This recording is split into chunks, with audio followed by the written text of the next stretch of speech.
another episode from the ABR's Music Series Grade 1. And today we're just gonna go into episode 2 of Grade 1 series. And we're gonna be here until the end of the book. So I hope you will just enjoy this. Today we'll be learning about an intro to the pitches. We are gonna be learning about pitch names, notation, the grand staff, which is right here, accidentals, and a new note.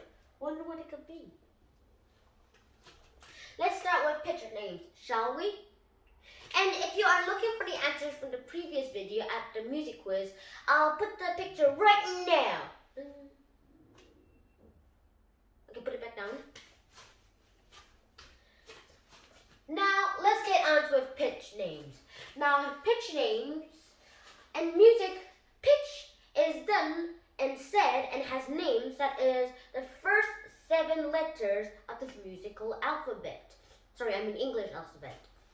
And you might know them as A, B, C, D, E, F, G. So these are the first 7 letters in music. And with all of these notes, you can make music. Like, there can be a low A, but there is also a higher A.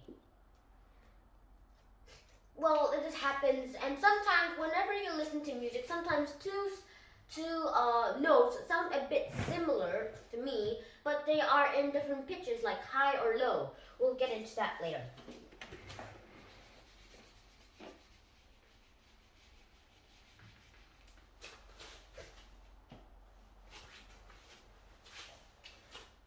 And the pitch names we are already done because this is the very short ones. These lessons are a bit short each, so I put them together. Now let's go to notation. Well, notation is basically part of the pitch names, but it's a little different. Now, sometimes when you have to tune a violin or whatever instrument you have, and it has to be exactly this.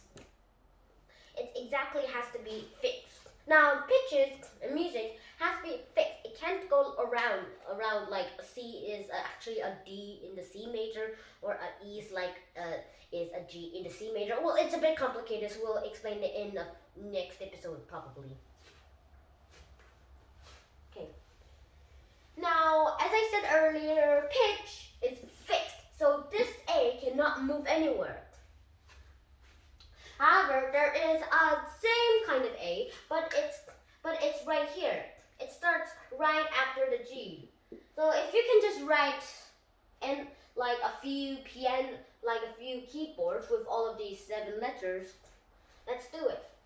First there's A, and then there's a B, and then there's a C, D, E, F, G, and then we start again with an A, B, C, D, E, F, G. And this goes on and on. And if you click a key to the one key's right, this key will sound higher than the previous key, this one.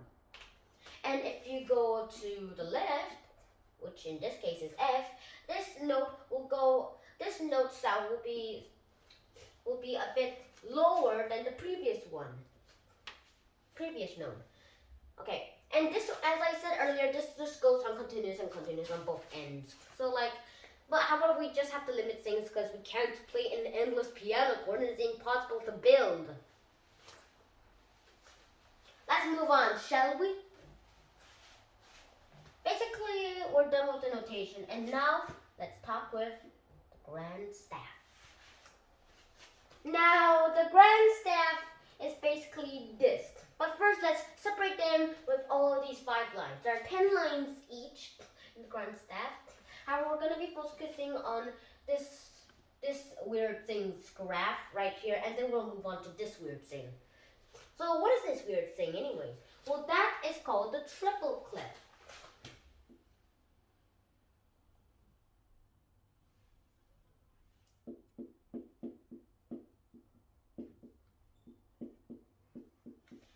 It's also called a G clef because of a reason we need to talk about later because we don't have enough information about it yet. And you'd say that the treble clef is so complicated to draw. However, it isn't. It isn't.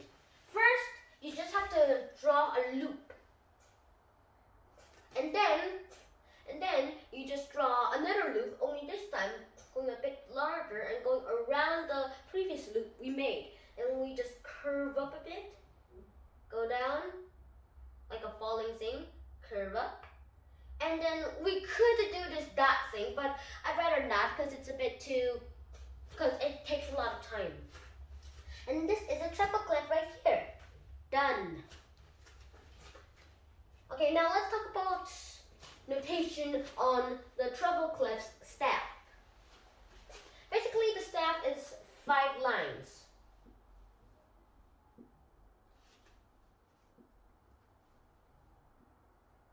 And 4 spaces. And just to remember how many lines are in each staff, you can just use it as your your hand. Because there's 1, 2, 3, 4, 5 fingers in each hand, and 1, 2, 3, 4 spaces in each hand.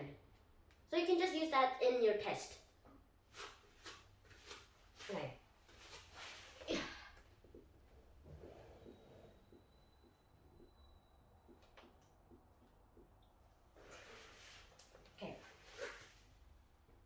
Now this we're going to talk about with the treble clef staff. And here's a basic tip we have to do. We have to do the first loop we do around the second line from the bottom line, which is like this, and you have to draw it like this. Got it? Sweet. And there are different note pitches here. Now, let me tell you about the lines first. So basically, I'm just gonna draw note heads. I'm just gonna draw the whole notes for this one. Okay, this is an E. This is an E, and this is a D. This is a G. Oops, sorry. I messed up. This is a G. This is a G. Sorry, this is a G. And this is a B. Sorry, I missed it. And this line right here is a D. This is the D. I got a bit confused, guys. Sorry. And this right here is an F. This looks more like an O. And how do we memorize all these lines? It's like complicated. However, it is not. You can just use a rhyme like Eddie's green boots don't fit. Now the first letter of each word indicates each of the notes on the lines.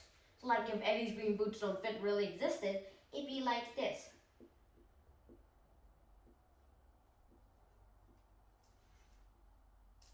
Too big.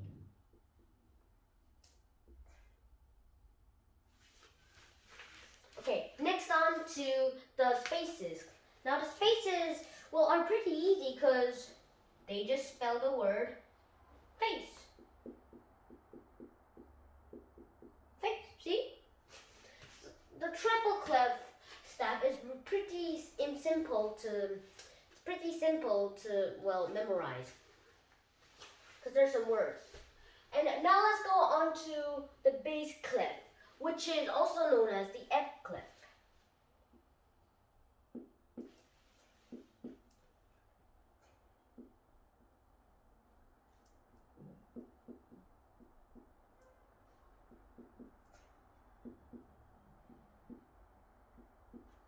Now, you might think that the F clef is pretty easy to draw, and it is true. And this is how you draw it. You just do a little like a triangle kind of hoop, and then you put 2 dots right here. now let's do, and as you can see it right here, see on this grand staff, you can see that there's a dot, but you don't have to draw it. And you might notice that there are 2 dots between this line. And this line is called F. F. So you can just usually just think that this is the F, and then you can just go up and down. That's how I do it, but sometimes it's complicated, so you can just do rhymes, or whatever rhymes your teacher taught you.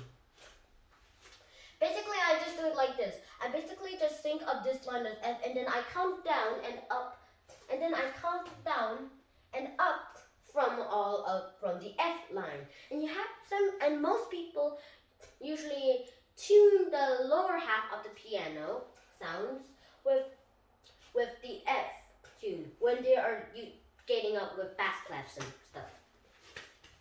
And speaking of notes, on this line, the bass clef has this is a G, this is a B,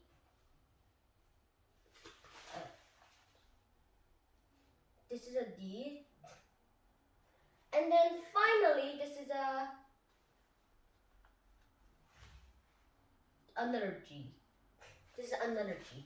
And between those spaces there is an A, and then there's also C, and there is also E, and finally there is a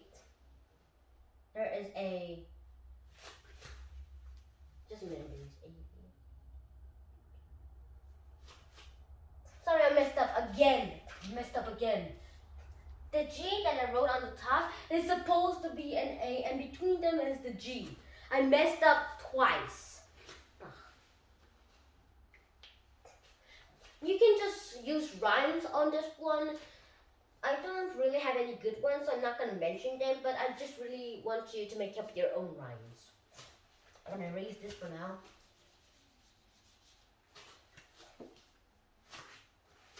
And that's basically it for our grand staff.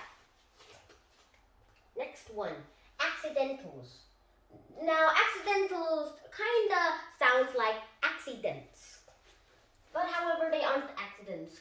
Sometimes you might see a hashtag, or a weird looking bee, or just this little funny thing. Now, this is called a sharp. It is basically a note between 2 notes, regular notes, that is higher from this note. Like if we have an A sharp, it will be right here between the A and the B notes. And a flat is a note that is lower than your previous note. Like if we had a B flat, then it's between A and B. Now you might have noticed a pattern here, like A sharp. This is A sharp equals B flat. This is very common, and sometimes you can just think that this is supposed to be an A sharp and stuff. I once got confused, but I'm not confused right now. You might get, but you'll just understand later. And what is this note looking here? This one. Now this is called a natural. Now this means that if you let me explain you something. Let's say that there's a bar. First, let me put this in time signature. There's a bar, and whenever you do a sharp on one line, speaking of sharps, you have to draw the sharp on to the right of your note that you're making it into sharp. That line will be a sharp for the whole bar. However, the only time when it isn't a sharp on that line is when you put a natural on it. This thing right here. That is the time when it is not a sharp or a flat. This just makes a sharp or a flat regular. Yeah, let me erase this. Okay. Now we're basically done with accidentals. And let's go on to a new note. The new note is going to be a half of a quaver. Now we're just dividing things up into halves for now. And it looks like this, at least when it is printed out. This is called a semiquaver, or also called a 16th note. Now that's a lot. You can also draw it like this. This is way simpler, guys. It's way simpler, guys. No lollipops. So way simpler. I'd rather use this. 16th note. And it is, well, four semiquavers equals one crotchet, or a quarter note. And 8 semiquavers equals 1 minim, or also known as a half note, and so on. This is, at least we're going to get into the smallest note possible for this episode. And, well, that's basically it for today. And before we go, I want to mention something. There is a line, like an imaginary line between the grand staff. And there is a note on that line, and it is called middle C. So whenever you're just focusing on one staff, you'll get one letter line above of that. Oh, this little line, imaginary line, is called a letter line, by the way. You get one letter line above, like one space above normal staff in any direction, and you get into any of the staffs. Like, you can just go up forever and infinity. But we're not going to mention that for now. And yeah, now it's time for music quiz. Now this time we're going to have 5 quizzes because of all of these lessons. Okay, now let's get on. So the first quiz is, what is the name of this note? And what are the names of these accidentals? And please tell me step by step how to draw the triple clef or G clef with the F clef or bass clef. Also, what is the name of these 2 staves? And what are these missing notes? And what are these missing notes? Please write your answers in the comments below. See you next time. ShenHan out. Oh yeah!